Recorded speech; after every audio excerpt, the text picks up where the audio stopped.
Assalamualaikum warahmatullahi wabarakatuh. Sahabat semua dimanapun berada, saya sapa dan saya doakan semoga dalam keadaan sehat walafiat, amin ya rabbal alamin.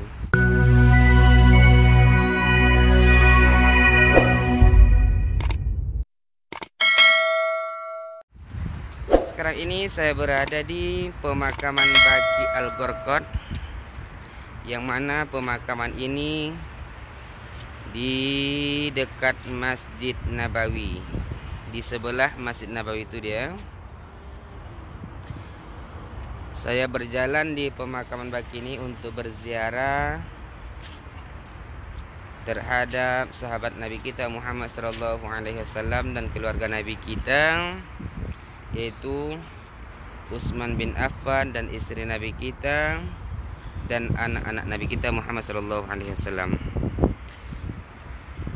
Tadi saya memasuki pemakaman Baqi ini bersama jamaah umroh, kemudian diiring oleh jenazah yang selepas ataupun selesai disolatkan di Masjid Nabawi. Setelah subuh tu ada lampu, terus jenazah yang disolatkan di Masjid Nabawi nih, dari masjid ni terus dibawa menuju pemakaman, terus lepas subuh dimakamkan pakai lampu. Di pemakaman Baqi ini seperti inilah dia, tersusun rapi, tidak ada satu batu pun yang memiliki nama dan tanggal lahir bin atau binti siapa, tak ada. Ini dia. Pemakaman inilah yang selalu didatangi oleh Nabi kita Muhammad SAW dan mendoakan bagi penduduk Ahlul Baqi. Allahumma ghfir li Ahlil Baqi Al-Gharqad. Ya Allah, kata baginda Rasulullah, ampunkanlah orang-orang yang meninggal di pemakaman Baqi ini. Satu pemakaman yang didoakan oleh baginda Rasulullah SAW adalah pemakaman Baqi Al-Gharqad ini. Kadang Nabi tengah malam beliau mendatangi pemakaman Baqi ini, kemudian mendoakannya. Di video sebelumnya saya telah share kepada sahabat-sahabat semua di mana dimakamkan putra putri Nabi kita Muhammad SAW,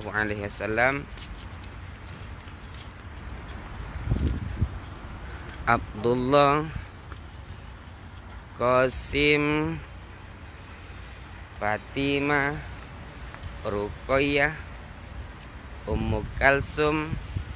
Makamnya adalah di depan sini. InsyaAllah kita akan lihat nantinya. Apabila ada kesempatan, kita akan menziarahi makam daripada anak Nabi kita Muhammad SAW, Abdullah dan Qasim, dan putra putri Nabi kita Muhammad SAW. Nih, dahulu kakek-kakek kita dahulu ketika ingin menunaikan ibadah haji, mereka bermunajat kepada Allah supaya meninggal di tanah suci. Adakah kelebihannya meninggal di dua tanah suci? Pasti ada.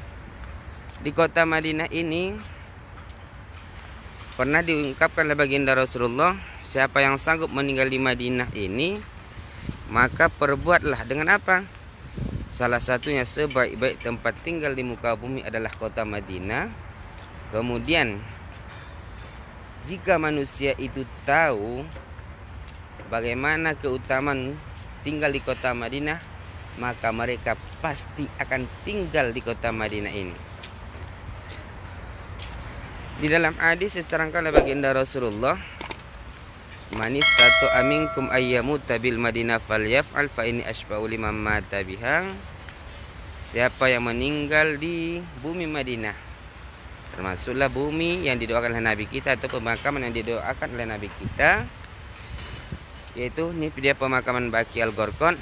Maka perbuatlah, kata baginda Rasulullah, fa in asyhadu liman mata biha. Di hadis yang lain, fa ini asyfa'u liman mata biha. Maka perbuatlah, maka sesungguhnya aku, kata baginda Rasulullah, akan memberikan syafaat bagi orang-orang yang meninggal di bumi Madinah Al-Munawwarah.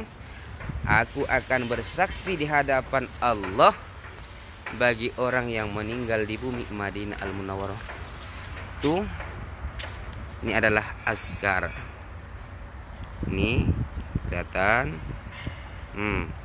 Itu adalah tentara penjaga kuburan. Satu di pemakaman Baqi ini dijaga oleh azkar tentara ini dia. Bukan sapam nih bro, ini tentara dia nih, penjaga kuburan. Nih, kenapa seperti ini kuburannya adalah baru disiram, ya, supaya apa? Pemakaman ini, kuburan ini makin padat. Dia kenapa? Perhatikan ini, ada retak-retak. Pasti tanah nih lembut dia. Tuh, ada termasuk makam orang besar, paman Nabi ada yang makamkan situ. Kemudian keluarga Nabi Fatimah Az-Zahra dimakamkan di situ dia. Nih, ada ndak yang menonton video ini ingin dimakamkan di pemakaman Baqi? Kalau tak ada niat berarti belum mengetahui fadilah dan keutamaan meninggal di bumi Madinah Al-Munawwarah. Ini bentuknya kenapa seperti ini? Karena tanah ini runtuh dia nih.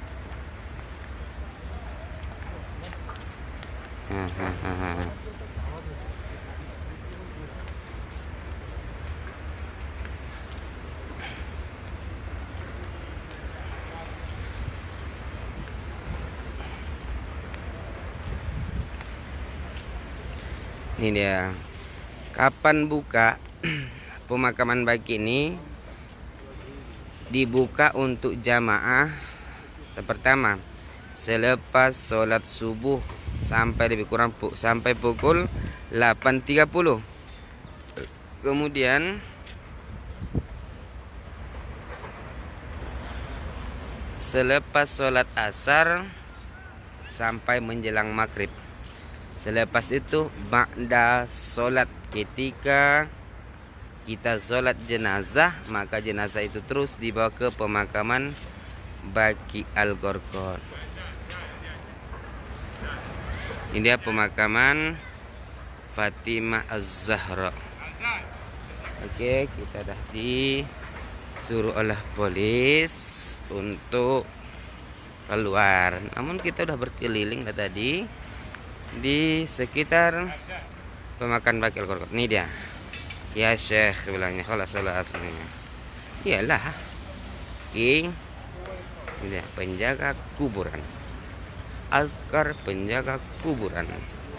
Ini dia jamaah yang ingin berziarah ke pemakaman Baqi Al-Gharqad. Oke. Ini yang barusan keluar dari pemakaman Baqi Al-Gharqad. Nih perhatikan, payung nih tadi tertutup, sekarang dibuka karena sekarang nih musim dingin nih ha. Semua sudah banyak memakai jaket, pakaian anti sejuk ataupun pakaian yang digunakan ketika musim dingin. Karena lebih kurang sebulan yang lalu kota Madinah ini guyur hujan deras. Kemudian ketika hujan itu diiringi dengan turunnya es, hujan es di bumi Madinah Al-Munawwarah. Oh. Semoga yang menonton video ini bisa melihat secara langsung tempat-tempat yang mesti diziarahi di bumi Madinah Al-Munawwarah. Kita bisa menziarahi baginda Rasulullah, melihat secara langsung meskipun dari media sosial, live streaming di mana makamnya baginda Rasulullah Shallallahu Alaihi Wasallam.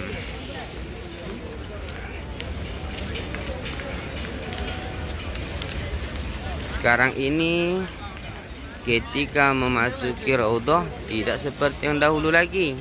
Sekarang ini ada ketentuan muassasah yang menentukan orang yang mengeluarkan visa kita supaya kita bisa datang ke Saudi Arabia ini, kota suci Makkah dan Madinah.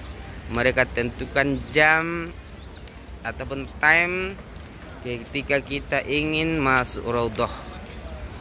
Sebelumnya masih terbuka 24 jam, sistem tutup buka.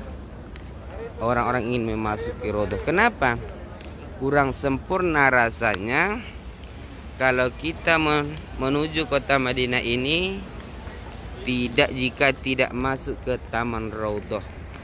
Apa dia ke taman-taman Raudhah?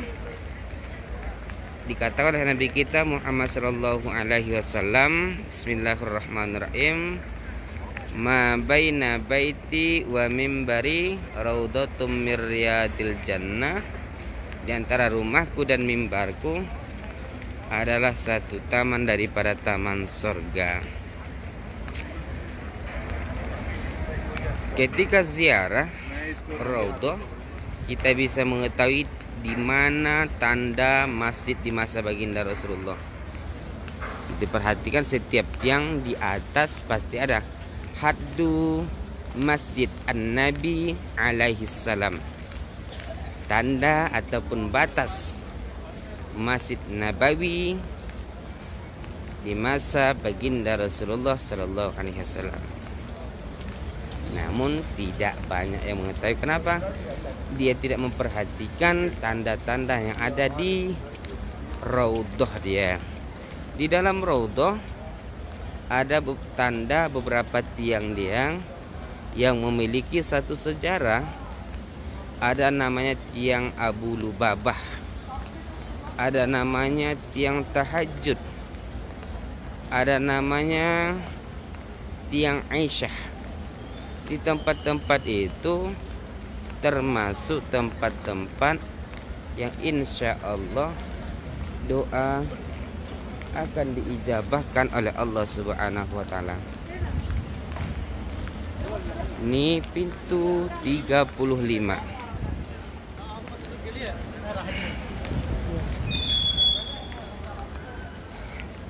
Saya selalu ingatkan untuk perempuan ketika ingin masuk Masjid Nabawi, termasuk masuk dari pintu 16, kemudian masuk dari pintu 25.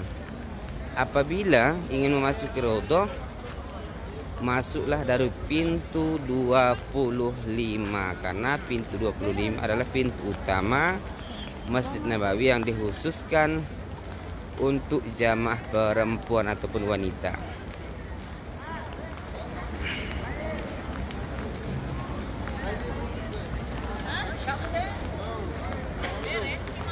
Ini dia jamaah berjalan, yang jamaah grup yang laki-laki dan perempuan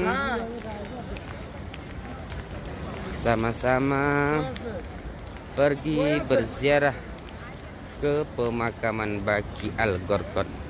Biasanya akan diingatkan, akan sama-sama mengucap salam kepada baginda Rasulullah,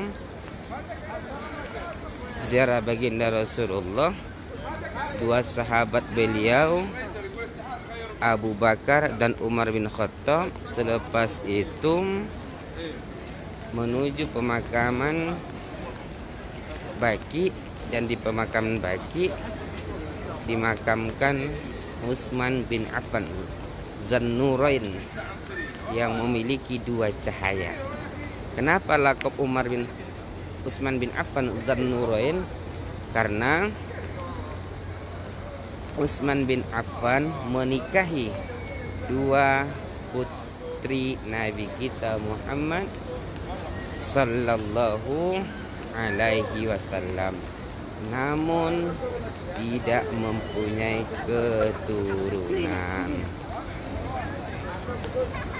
Banyak cucu Nabi kita meninggal dunia ketika kecil, kecuali hanya dua dari anak Nabi kita Fatimah, yaitu Hasan dan Husain.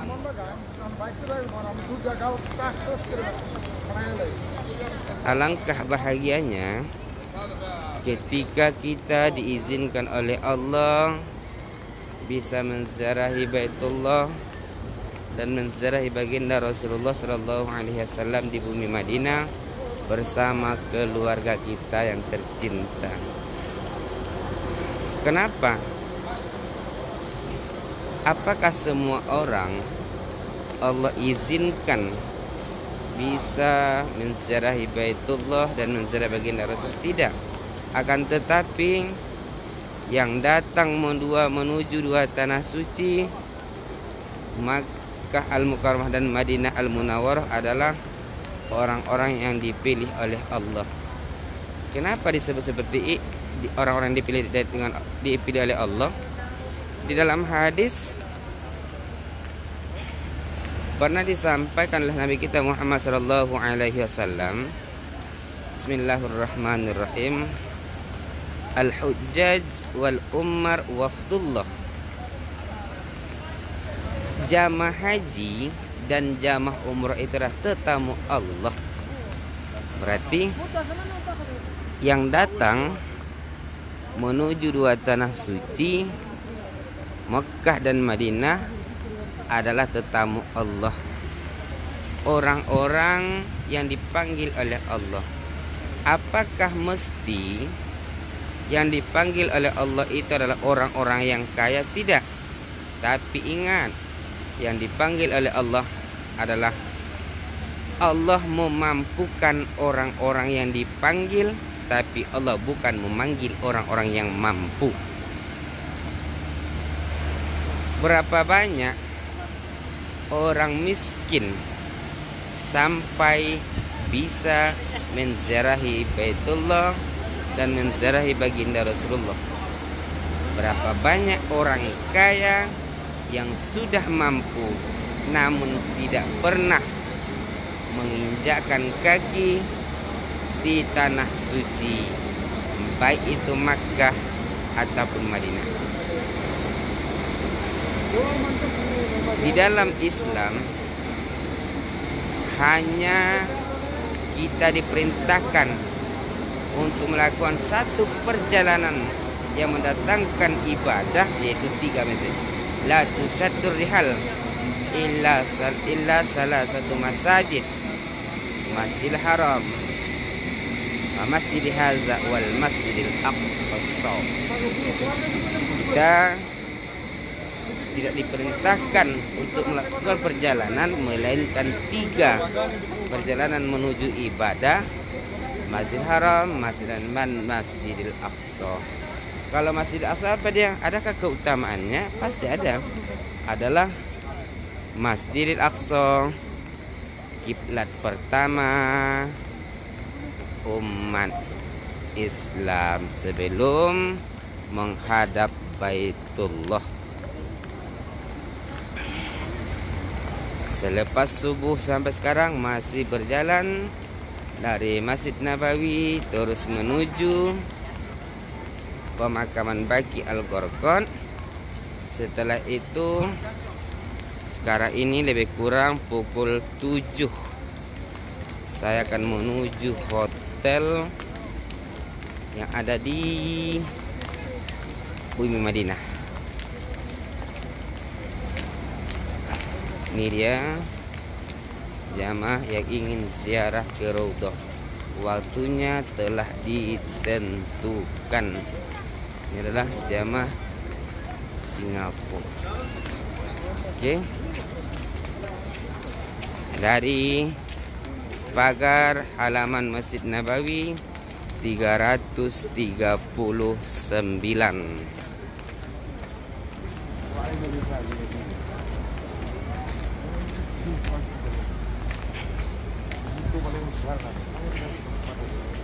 Ini dia.